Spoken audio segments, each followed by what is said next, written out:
మీ business ఏదైనా మీ ఊర్లో promotion చేయాలంటే అది సుమన్ టీవీతోనే సాధ్యం. ఇప్పుడే సంప్రదించండి.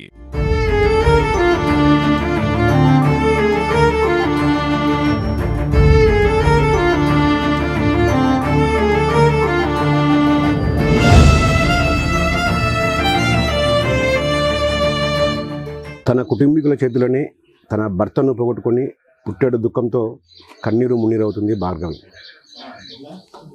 ఇదే భార్గవికి ప్రస్తుతం కేసు విత్డ్రా చేసుకోవాలంటూ కూడా బెదిరింపులు వస్తున్నాయి. ఏకంగా 2 కోట్ల రూపాయలు ఆఫర్ ఇస్తున్నారు. ఈరోజు తెల్లవారుజామున గుర్తు తెలియని వ్యక్తులు వచ్చి వాళ్ళ మామగారిని బెదిరించినట్లు తెలుస్తా ఉంది. ఇదే అంశంపై మొత్తంగా మనమైతే భార్గవితో మాట్లాడదాం. నమస్తే అమ్మ భార్గవి. ఇప్పుడు మీరు కేసు విత్డ్రా చేసుకోవాలని మీకు బెదిరింపులో పాల్పడినట్టు తెలుస్తా ఉంది. ఏంటి అసలు ఎన్ని గంటలకు వచ్చారు, ఎట్లా బెదిరించారు, వాళ్ళు ఏమి మిమ్మల్ని బెదిరించారు? నిన్న మామయ్య గారు అన్నారంలో ఉన్నారు.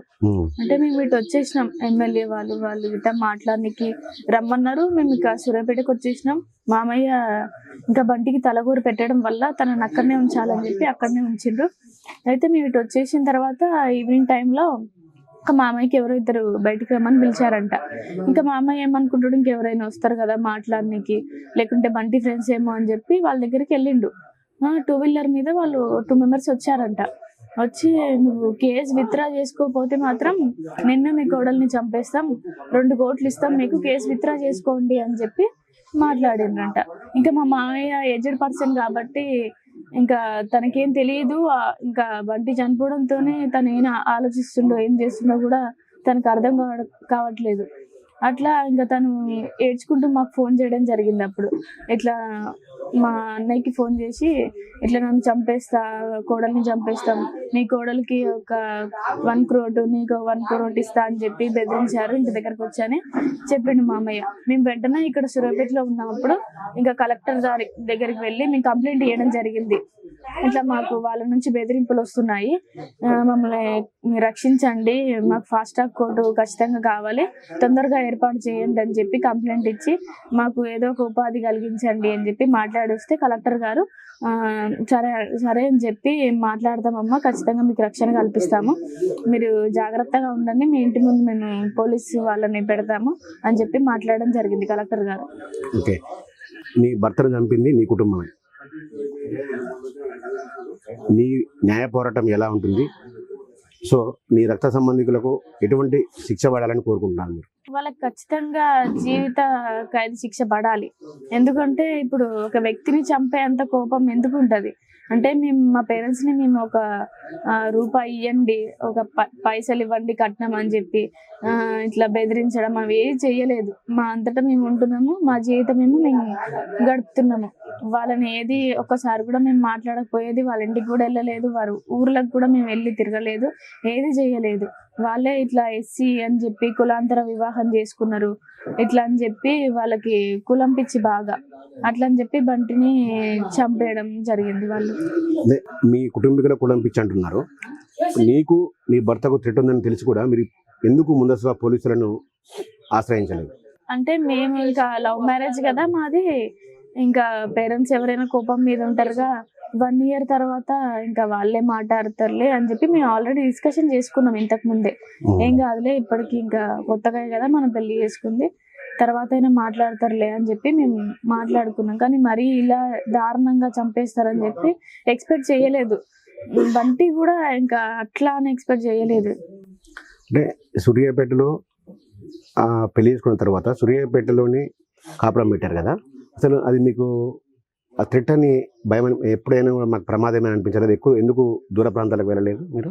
మేము అట్లా ఏం అనుకోలేదు, మరి ఇట్లా చేస్తారని చెప్పి అనుకోలేదు. కోపంగా ఉంటారు కదా ఎవరైనా, పేరెంట్స్ చెప్పకుండా పెళ్లి చేసుకున్నామని చెప్పి, కానీ మరి ఇలా దారుణంగా చేస్తారని చెప్పి అనుకోలేదు. బంటి కూడా అసలు ఎక్స్పెక్ట్ చేయలేదు.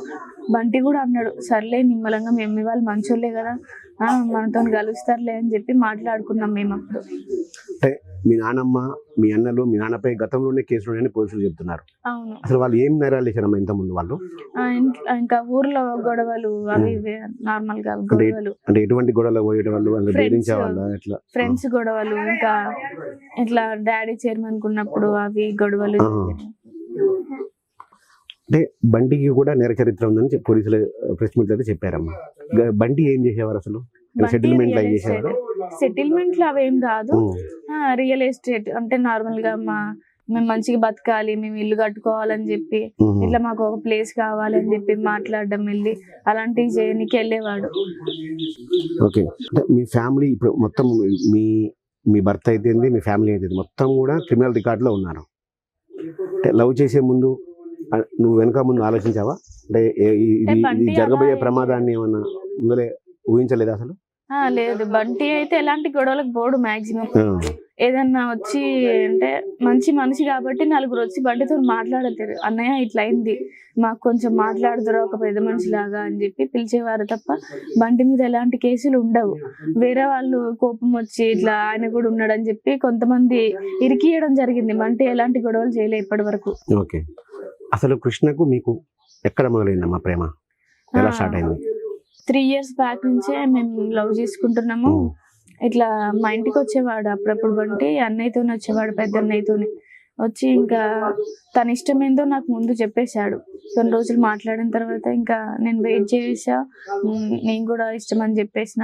మేమిద్దరం కంటిన్యూ చేయడం జరిగింది. అప్పటి నుంచి ఇట్లా ఇయర్కి కొన్నిసార్లు తెలియడం, అట్లా 3 years వరకు మెయింటైన్ చేసినాం. ఇంకా తెలిసినా కూడా ఇంట్లో నేను మమ్మీ వాళ్ళని అడగడం, నాకు బంటే కావాలి అని చెప్పి, లేకుంటే నేను చనిపోతా అనడం, ఇట్లా ఒప్పుకోవడం కూడా జరిగింది. ఇంకా వాళ్ళు ఒప్పుకోవట్లేదు. ఇంకా నాకు చేశాను. అది మందు పొలంలో మందు తాగినప్పుడు అయినా కూడా వాళ్ళు ఒప్పుకోలేదు. అయ్యేసరికి ఇంకా నాకు మ్యారేజెస్ తెస్తున్నారు, ఫిక్స్ చేస్తున్నారు అని చెప్పి నేను బంటికి చెప్పడం జరిగింది. సరే ఇంకా వీళ్ళు చెప్పినా వినట్లేదు, వినిపించుకోవట్లేదు అని చెప్పి నేను ఇంకా బంటి నేను పెళ్లి చేసుకోవడం జరిగింది.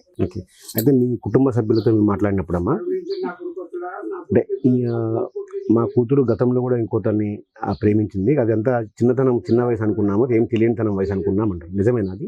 లేదు, నేను ఎవరిని లవ్ చేయలేదు. ఇంకా ఇప్పుడు ఫ్యూచర్ ఏంటి? నీ ఫ్యూచర్ ఏమనుకుంటున్నావు అసలు?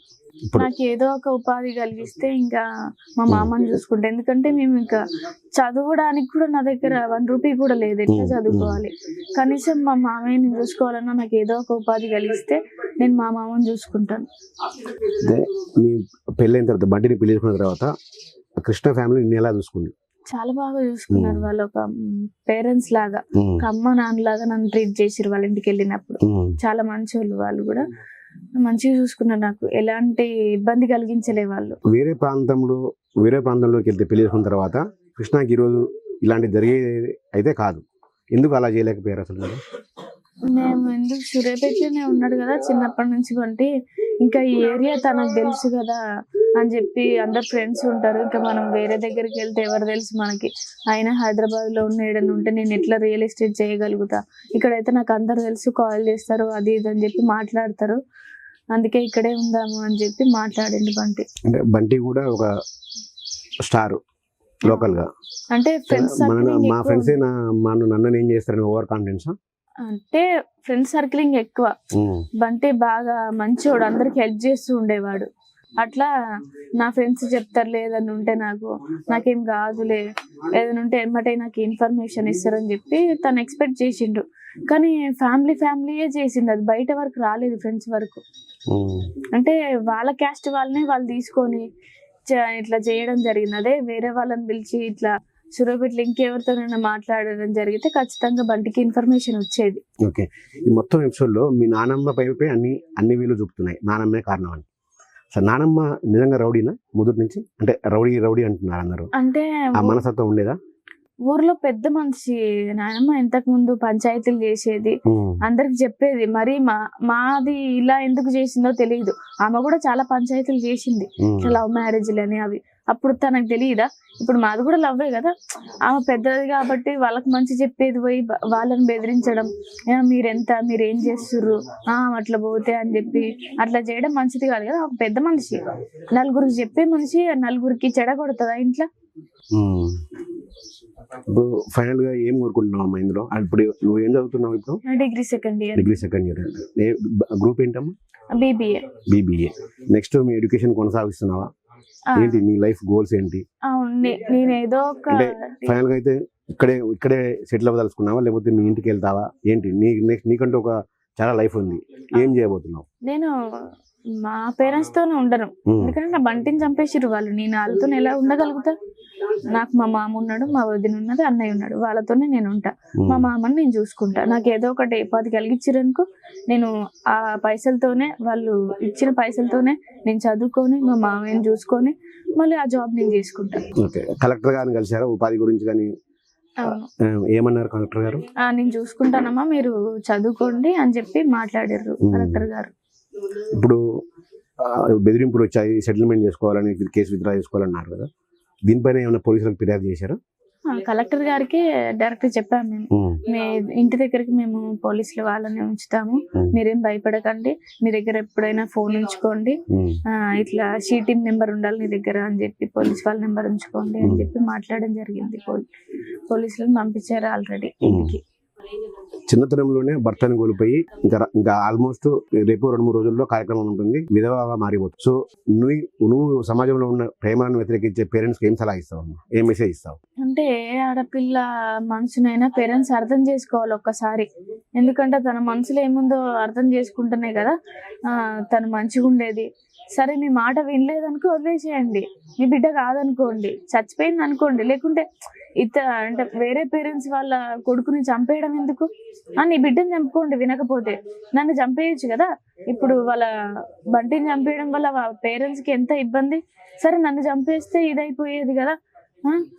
బంటిని చంపడం వల్ల ఇప్పుడు మాకు మొత్తం నష్టమే, ఎందుకంటే బంటి ఒక్కడే కష్టపడితే మేము బతకగలుగుతాం. మీ పేరెంట్స్ వైపు ఏం ఆలోచిస్తామమ్మా ఈ విషయంలో? నేను వాళ్ళ గురించి ఏం ఆలోచించట్లేను, వాళ్ళకి ఖచ్చితంగా శిక్ష పడాలి, ఏదో ఒకటి వాళ్ళకి శిక్ష పడేటట్టు పోలీస్ వాళ్ళు నిర్వహించాలి అని చెప్పి నేను అనుకుంటున్నాను.